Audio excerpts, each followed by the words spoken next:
Public felt there was no one to turn to until a leading Nairobi lawyer said enough was enough and took on the national power supplier that continues to enjoy monopoly even with the rising dissatisfaction of consumers. Tonight, our reporter Francis Ntoma brings us the inside story on this contentious issue on power games.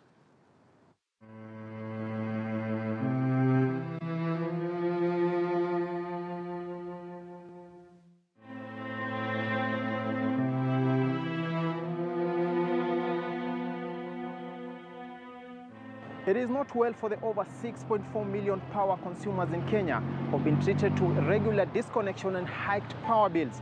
And even as Kenyans wait upon the Energy Regulation Commission and the Kenya Power to offer answers, this week on The Inside Source, we shine the spotlight firmly on the vexing subject.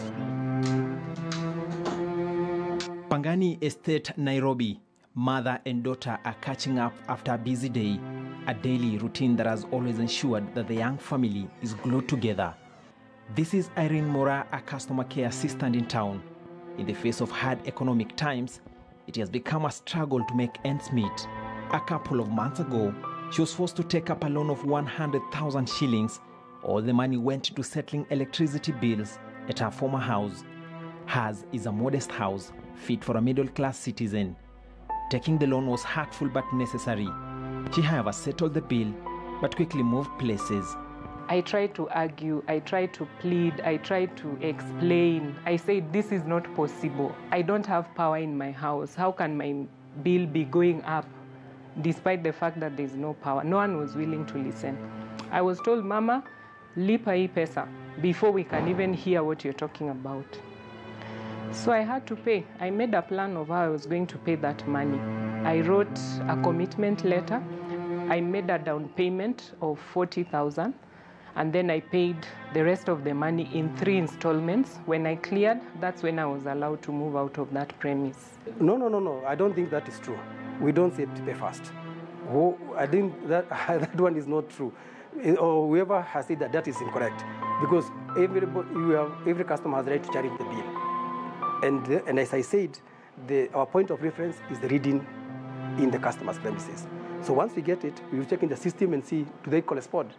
And if there is a difference, we will adjust. Mora's situation mirrors what many Kenyans have to deal with, the perils of the now infamous prepaid and usual postpaid electricity billing. In the run-up to the 2017 general election, many households and even big establishments noticed a trend of ridiculously high power bills. December was particularly suspicious.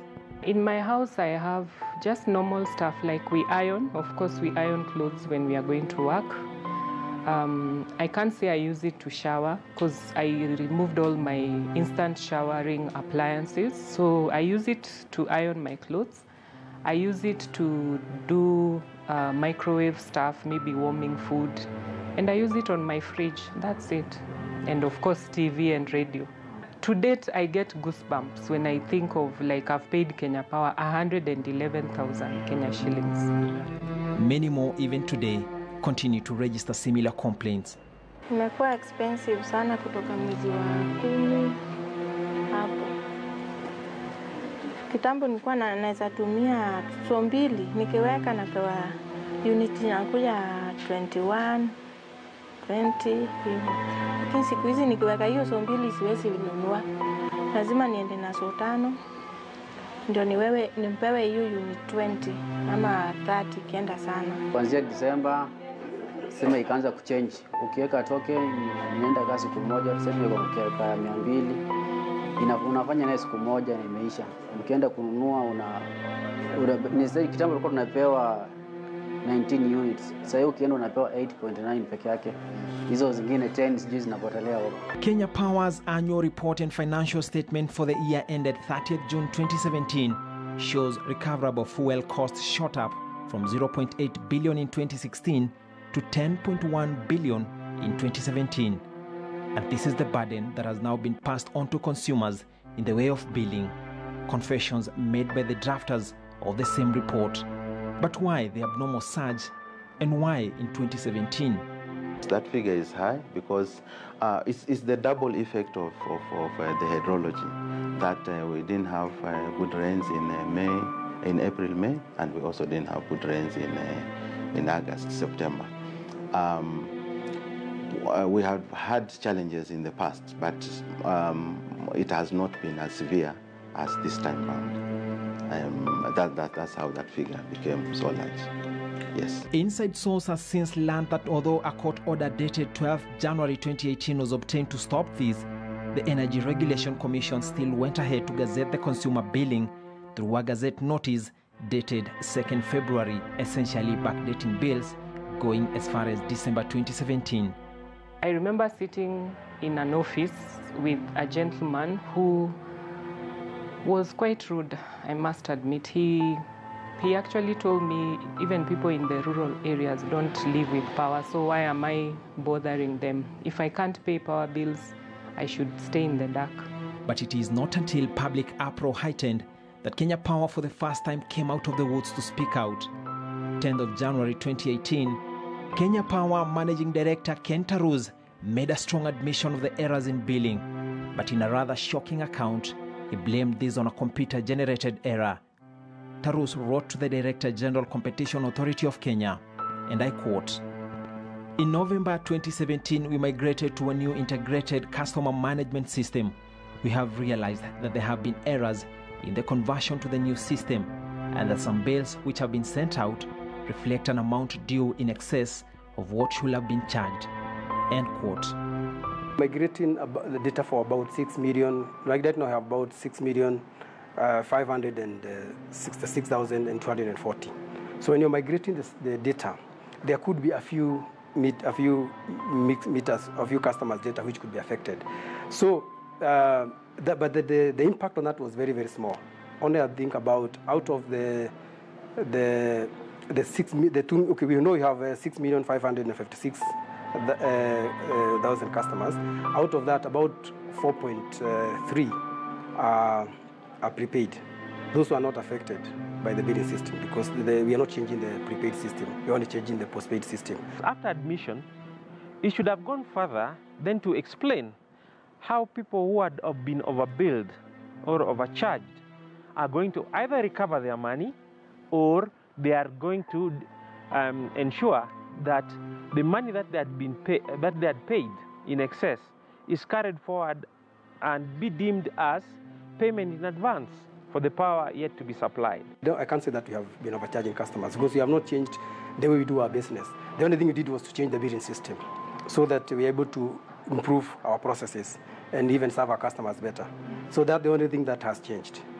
For the cases which were noted, especially in December, I think the company communicated to the public that for anybody who has a bill other than what is normal, they were invited to come to our offices, and the majority of them we were able to find solutions. Even with the admission by the MD, thousands of Kenyans had already lost millions through the said computer-generated error.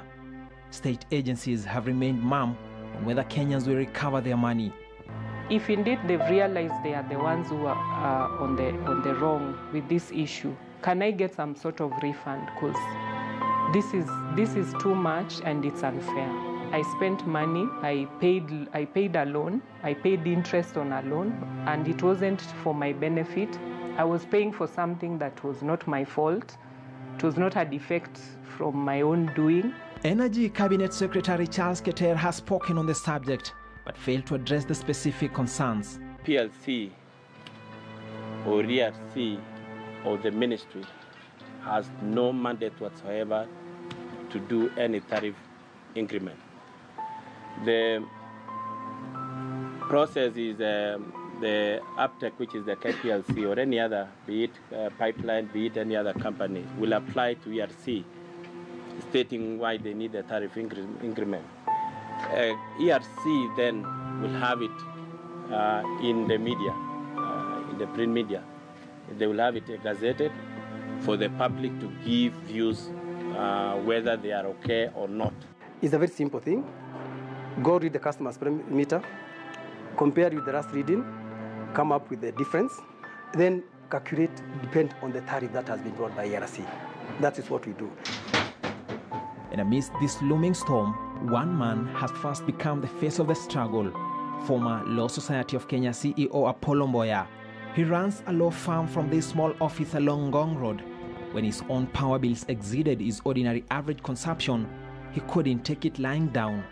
He took the bull by its horns, moving to court to sue Kenya Power, even launching an online campaign on Twitter dubbed Switch Off KPLC, where thousands have forwarded feedback on the impasse. I got about 670 emails, people complaining, and I have to thank the public because several of them did actually forward their bills, and we analyzed those bills.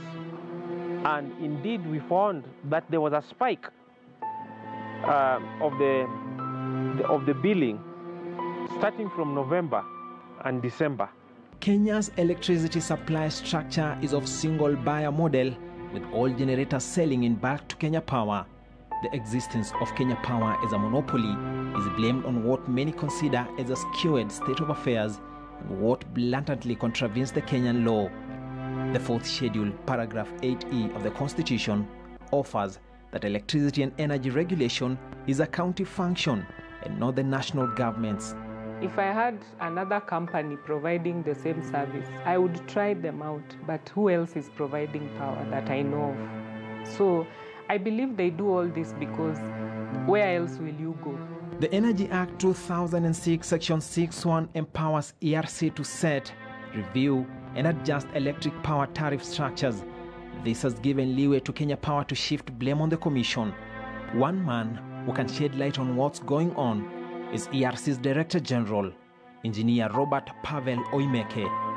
KTN News made an attempt to reach him at his office, but through his communication officers, indicated that he was on other office matters. ERC has in the past defended the tariff formula as one firmly grounded in the law. You need to realize that Kenya Power is sitting at the tail end of the whole chain, the value chain for generation of electricity. So all the generators, as they buy fuel, which is again paid for in Forex, in foreign exchange, they will also bill us in foreign exchange, and therefore we are the collectors at this end. And you can imagine the prices of fuel within, again, 2017, they actually moved up. And because of that, you know, and we generated more units using fuel, the thermal units, and therefore you end up having a very high levels of both Forex and the fuel itself. January 25, 2018, Auditor General Edward Ouko saw an affidavit indicating his zeal to investigate the claims against the power company. Mr. Ouko declined to speak on camera, but we have learned that he is yet to begin his audit despite the massive public interest around the matter. And there is even more cause for worry. Treasury's budget policy statement released on the 19th of January 2018 points to another bleak future. The Kenyan government is set to spend over 2 trillion shillings for over 20 private power companies, some operational and some even yet to be commissioned, in a period spanning 25 years.